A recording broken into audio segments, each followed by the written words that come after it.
सबैजनाले भन्न चाहन्छु उहाँ जस्तो मान्छे काम गर्ने मान्छे उहाँले थुप्रै काम गर्नु भएको छ माथि आफैले श्रम गरेर बिजुली पुराएकोदेखि लिएर हरेक कुराहरू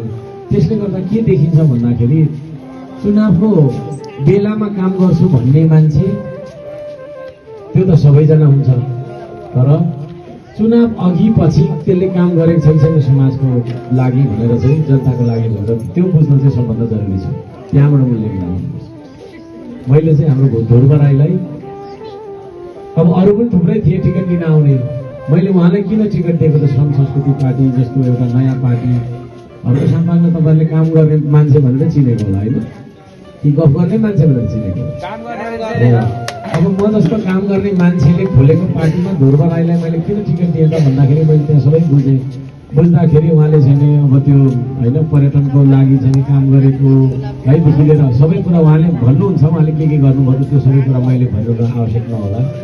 भन्नु मतलब काम गर्ने खालको हुटोटी भएको मान्छे यदि तपाईँले चाहिँ तपाईँको अगाडि आउँछ भने त्यसलाई तपाईँले भोट हाल्नुपर्छ म त्यो भन्दैछु। थुप्रै छन् यहाँ गफ गर्ने मान्छे अब यहाँ मैले देख्दै कहाँनिर हो त्यो पुल पनि हामी हेर्छौँ होला सायद है त्यो पुल बनाएको तपाईँको चाहिँ सुरु गरेको 7 वर्ष भयो कति वर्ष योजना हो अहिलेसम्म बन्नुपर्छ पुल बनाउँछु भनेर फेरि भोट माग्दैछ अरे भन्ने सोच्ने पुरानै मान्छेहरूले है जो मान्छे चाहिँ होइन प्रदेशकै मुख्यमन्त्री भयो आफू मुख्यमन्त्री हुँदाखेरि आफ्नो घरसम्म तपाईँको पित्रोट लाग्यो कि लगेन फोनै लाग्दैन त्यस्तो खालको मान्छे मुख्यमन्त्री भइसकेको मान्छे फेरि चुनाव लडेर तपाईँको आइराखेको रहेछ तपाईँहरूले फेरि झोकाउनु खोजिरहेको होला। यति कुरा याद गर्नुहोस् श्रम संस्कृतिको उम्मेदवारलाई जिताउनुहोस् श्रम संस्कृतिलाई जिताइदिनुहोस् हामी बनाउँछौँ कागजै गर्छौँ मल्ल है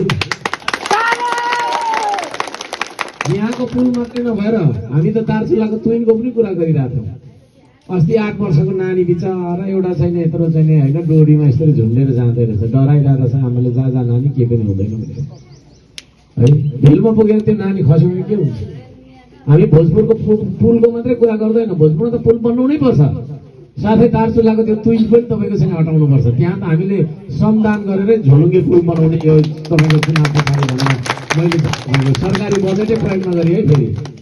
हामीले काम गर्न त बजेट सजेट पनि चाहिँदैन। तपाईँले धरान आएर हेर्दाखेरि हुन्छ